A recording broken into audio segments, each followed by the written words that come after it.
नमस्कार, आदाब, घणी खम्मा। स्वागत है आप सभी का एक बार फिर प्रवीण रो पेंडुलम में। पिछली बार हमने बात की थी कांग्रेस की और अशोक गहलोत की राजनीति की। आज हम बात करेंगे राजस्थान में मुख्य विपक्षी दल भारतीय जनता पार्टी की। जब भाजपा की बात कर रहे हैं तो आपको याद दिला दूं, जब राजस्थान में चुनाव के बादल मंडराए थे तब प्रधानमंत्री मोदी राजस्थान आए थे और उन्होंने कहा था कि भाजपा का राजस्थान में कोई चेहरा नहीं, भाजपा का राजस्थान में नरेंद्र मोदी, मेरा मतलब कमल का निशान ही चेहरा होगा और भाजपा कमल के निशान पर ही चुनाव लड़ेगी। तो नरेंद्र मोदी के ये कहने के बाद भारतीय जनता पार्टी ने एड़ी चोटी जोर लगाया कि भारतीय जनता पार्टी राजस्थान में कमल के निशान पे ही चुनाव लड़े। पहली सूची आई, वाकई ऐसा लगा कमल का निशान अब तो मांग रहा राजस्थान। लेकिन उसके बाद राजस्थान में जो विद्रोह की स्थिति उत्पन्न हुई भाजपा में, वो न भूतो न भविष्यते, यानी भारतीय जनता पार्टी में इस कदर गदर कभी भी नहीं देखा गया था खुलेआम सड़कों पर जो इस बार देखा गया। लगभग 2.5 दर्जन सीटों पर भाजपा के बागी खड़े हो गए और खुलेआम प्रदर्शन करके आला कमान को आंखें दिखाने लगे। ऐसे में भारतीय जनता पार्टी के हाई कमान को पहली बार महसूस हुआ कि उन्होंने एक बहुत बड़ी प्रशासनिक गलती की है। आप यूं समझिए कि एक पुलिस की रेंज में एक आईजी होता है, उसके नीचे एक जिले का एसपी होता है और फिर थानों पर एसएचओ या इंचार्ज होते हैं। भारतीय जनता पार्टी ने सोचा कि सीधे सीधे आईजी जो रेंज है उन्हीं से पूरी की पूरी रेंज चला दी जाएगी। बस फिर क्या था, थानेदार छोड़िए, जितने कांस्टेबल थे वो भी डंडा लेके अपनी बीट से छोड़ के भाग निकले।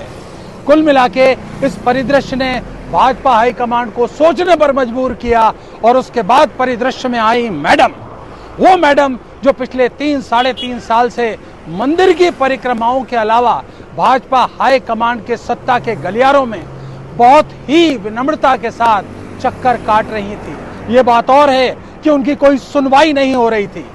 लेकिन अब जब गली गली थानेदार हवलदारों ने विद्रोह कर दिया तो फिर सिपह सालार की तो बननी थी और ये साफ दिखा भाजपा की दूसरी सूची में। अब सवाल ये उठता है, भारतीय जनता पार्टी को दूसरी सूची जारी करने के बाद जिस सच्चाई के दर्शन हुए वो आखिर हुआ क्यों?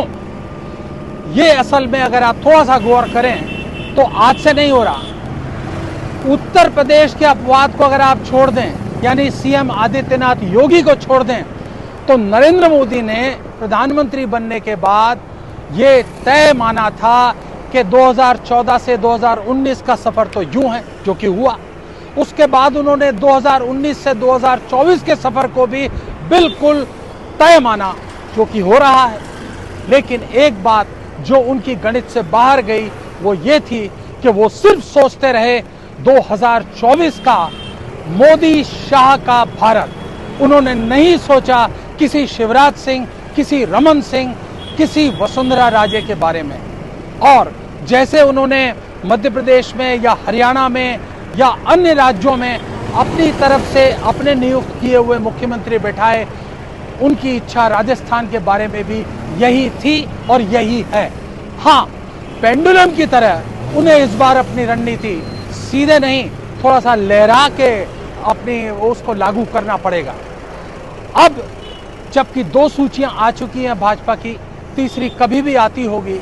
आप ये तय मानकर चलिए कि ये दूसरी सूची की तरह वसुंधरा राजे के लिए एकदम ग्रीन सिग्नल वाली सूची नहीं होगी। इस सूची में कहीं कहीं कुछ रुकावटें होंगी जो ये दिखाएंगी कि एक छत्र राज आज भी नरेंद्र मोदी और अमित शाह का है। राजनीति बिल्कुल घड़ी के उस पुराने पेंडुलम की तरह होती है जो कि एक सिरे से दूसरे सिरे जाता है लेकिन वापस लौटकर फिर उस सिरे पे आता है। कुछ यही होने वाला है भारतीय जनता पार्टी की राजनीति में भी और आने वाले वक्त में ये हम सब देखेंगे।